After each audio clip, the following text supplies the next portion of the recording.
오늘 새벽에도 하나님의 은혜가 저와 여러분에게 함께하기를 기원합니다.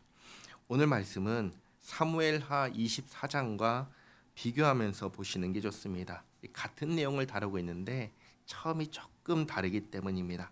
사무엘하 24장 1절 말씀 제가 읽어드리겠습니다.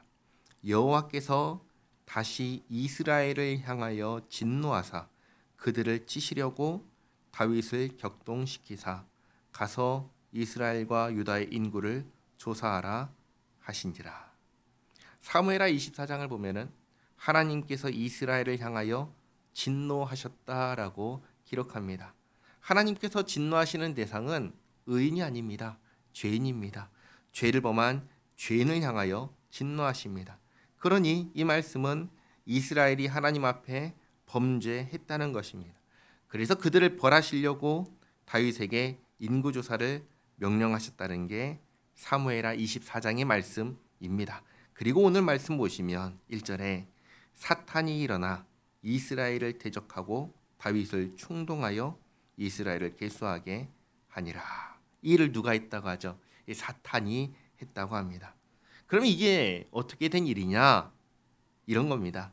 하나님께서 이스라엘을 벌하시려고 다윗에게 인구조사를 명령하셨는데 이때 사탄이 다윗의 죄성을 충동하여 하나님의 명령에 순종하되 하나님께서 기뻐하지 않으시는 방향으로 순종하게 한 겁니다. 그래서 다윗이 인구조사를 하자 부하들이 만류하는 말을 보시기 바랍니다. 2절에 이렇게 얘기하죠.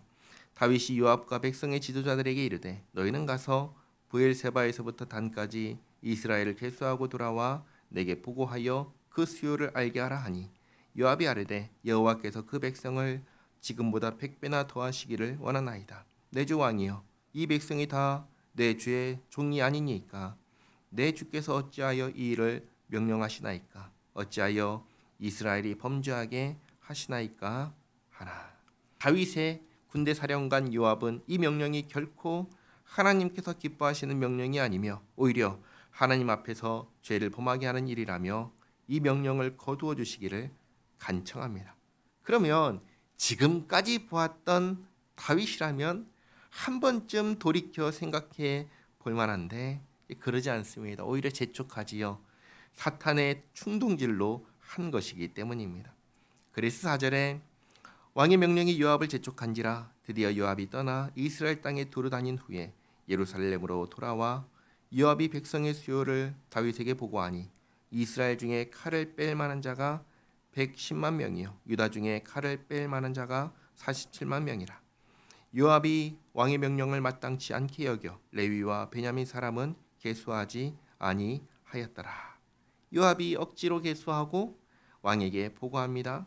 그리고 7절에 하나님이 이 일을 악하게 여기사 이스라엘을 치심해. 처음 말씀드렸던 것처럼 사무엘하 24장에서는 인구조사는 분명 하나님께서 명령하신 일이었습니다.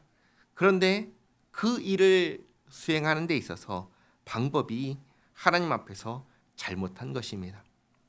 우리는 이전에 역대상 앞에서 언약궤를 옮기는 이 일도 하나님 앞에서 열심으로 행한다 했지만 방법이 잘못되면 하나님께서 원하시 않은 방법으로 행한다면 잘못이다라는 것을 보았습니다. 오늘 일도 마찬가지입니다. 다윗은 사탄의 충동을 받아 하나님께서 명령하신 일을 하나님께서 기뻐하지 않는 방식으로 한 것입니다. 이것을 깨닫고 8절에 다윗이 하나님께 아뢰되 내가 이 일을 행함으로 큰 죄를 범하였나이다. 이제 간구하옵나니 종의 죄를 용서하여 주옵소서. 내가 심히 미련하게 행하였나이다 하니라.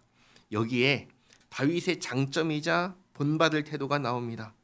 다윗은 자신이 하나님 앞에서 잘못했을 때 그것을 딱 깨달으면 즉시 어떻게 하죠? 회개합니다. 잘못을 인정하고 용서를 구했습니다. 결코 모른다고 하거나 합리화하거나 버티거나 그러지 않았습니다.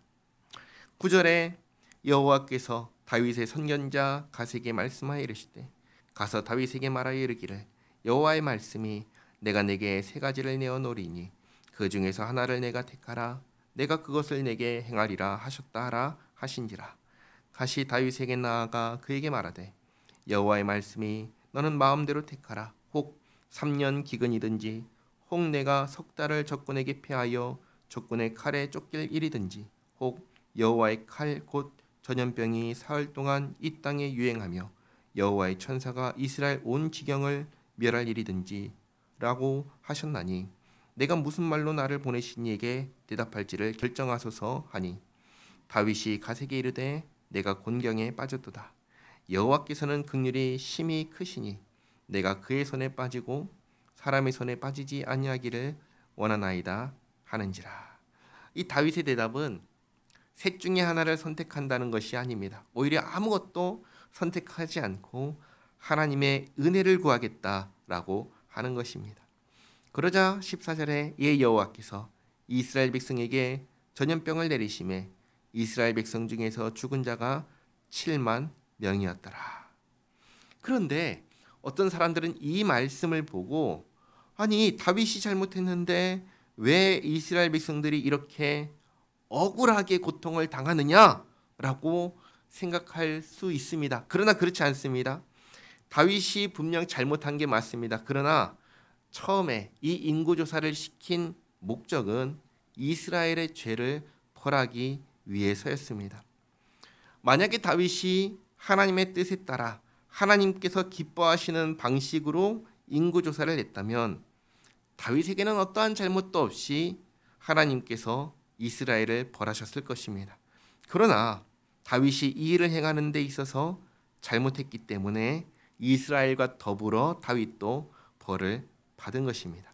그래도 다윗이 즉시 잘못을 시인하고 회개했기 때문에 하나님께서 은혜를 베풀어 주십니다. 15절 말씀이 그것이죠.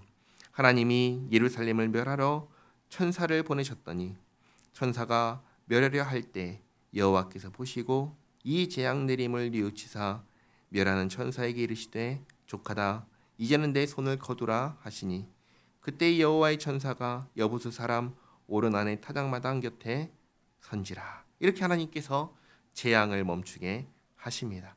이 과정을 다시 한번 말씀하시는데 16절에 다윗이 눈을 들어보매 여호와의 천사가 천지 사이에 섰고 칼을 빼어 손에 들고 예루살렘 하늘을 향하여 편지라.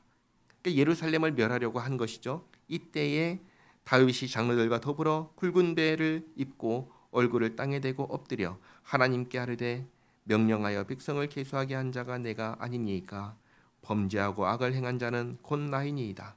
이 양떼는 무엇을 행하였나이까 청하건대 나의 하나님 여호와여 주의 손으로 나와 내 아버지의 집을 치시고 주의 백성에게 재앙을 내리지 마옵소서 하니라.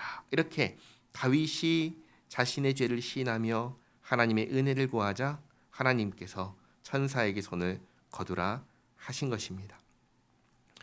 정리하겠습니다. 오늘 말씀은 하늘에서 일어나는 일과 땅에서 일어나는 일이 복합적으로 기록되어 있기 때문에 잘 살펴서 읽어야 하는 말씀입니다. 몇 가지 우리가 기억해야 할 것이 있습니다. 첫 번째는 하나님께서 진노하시는 대상은 언제나 죄인이다라는 점입니다. 둘째로 하나님 말씀에 순종할 때에도 언제나 하나님께서 기뻐하시는 방식으로 순종해야 한다는 점입니다.